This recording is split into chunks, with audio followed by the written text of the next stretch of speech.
listening to the Shared Security Podcast with Tom Eston and Scott Wright, exploring the trust you put in people, apps, and technology. This is your Shared Security Weekly Blaze for June 17th, 2019, with your host, Tom Eston.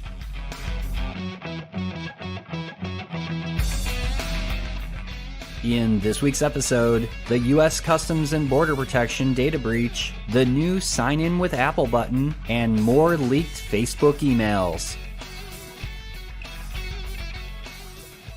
Protect your digital privacy with Silent Pocket's product line of patented Faraday bags, phone cases, and wallets, which will make your devices untrackable, unhackable, and undetectable. Use discount code SHAREDSECURITY to receive 15% off your order during checkout. Visit silentpocket.com today to take advantage of this exclusive offer.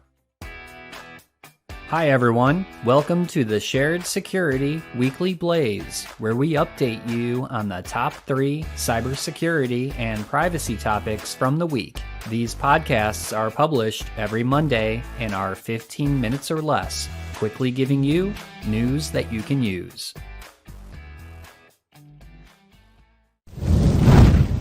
Apple made a few big privacy announcements at its Worldwide Developers Conference the other week, including updates to how Apple's HomeKit securely transmits and stores video from home security systems, new permission settings in iOS 13 to further limit location sharing, health data that is used by Apple Watch is now being encrypted and stored on your watch or within iCloud, and that you can now lock your Mac remotely through Apple's Activation Lock feature if your Mac happens to be lost or stolen. But the biggest privacy announcement was Sign In with Apple, which is a new feature that looks to roll out later in the year with iOS 13. Sign In with Apple is a button that is very similar to Facebook or Google's one-click sign-in buttons that you might see on many apps and websites. These buttons leverage your Facebook or Google accounts to sign you in without creating a separate login ID. The problem with this is that sometimes your personal information, which Facebook and Google collect about you, gets shared with these sites and can be used to track you. Apple's one-click sign-on solution authenticates using Face ID without sending any personal information to a third-party company. On top of that, Apple's solution will auto-generate a random relay email address that will actually hide your real email address. I like this a lot, as email addresses are commonly used as a username and is one of the ways you happen to be linked back to a data breach. In addition, Apple says that you'll be able to disable these randomly generated email addresses if you don't want to use an app anymore. Now, the biggest challenge for Apple will be if developers will start using this new feature when developing their applications. Many have already been using Facebook and Google for one-click sign-on buttons, so Apple may have to find ways to convince developers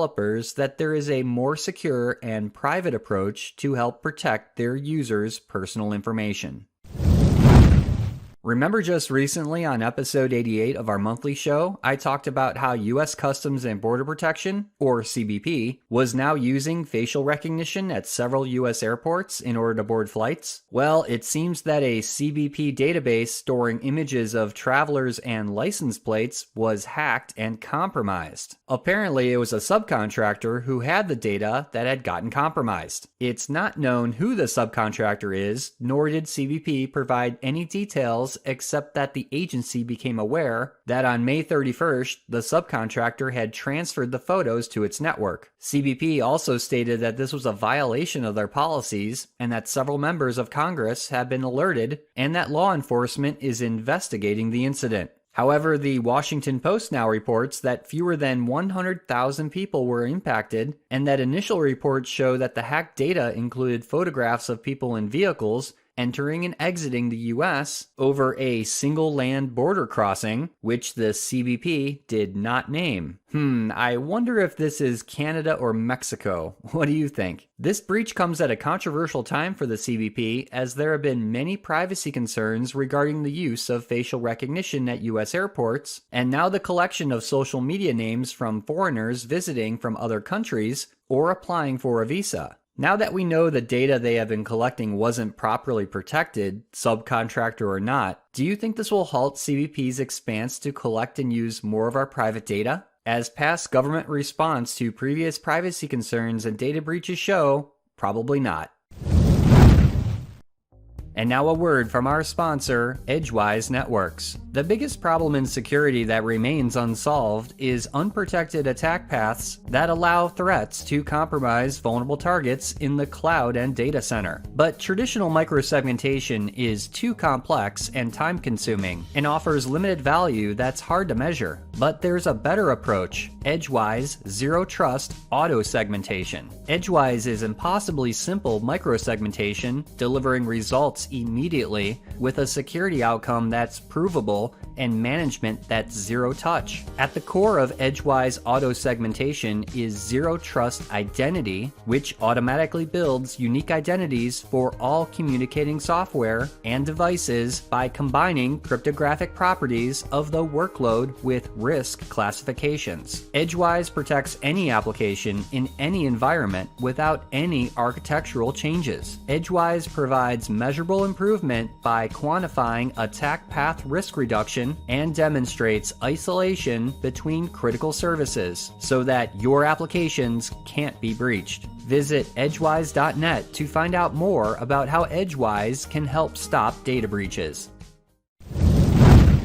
Facebook is yet again in hot water about more leaked emails that show Mark Zuckerberg wasn't taking the 2012 settlement with the FTC very seriously, and that he knew about controversial privacy practices when he should have been focused on user privacy. An anonymous source apparently provided these emails to the Wall Street Journal last week. The emails show that shortly after the FTC's 2012 consent decree, Zuckerberg had asked employees about building an app tied to a database of Facebook user information and having that data shared with other developers, regardless of the privacy settings of those users. The email chain showed that this was a complex thing to do, but was definitely in the realm of possibility. The app appeared to not have been developed, but these emails are pretty significant if the FTC is looking for more ammunition in their recent case against Facebook. Facebook is currently looking to settle the FTC's latest investigation, where it's been reported that Facebook may have to pay around $5 billion as part of this most recent settlement. That's a wrap for this week's show. Visit our website, sharedsecurity.net, for previous episodes, links to our social media feeds, our YouTube channel, and to sign up for our email newsletter. First-time listener to the podcast? Please subscribe wherever you like to listen to podcasts. And if you like this episode, please share it with friends and colleagues. Thanks for listening, and we'll see you next week for another episode of the Shared Security Weekly Blaze.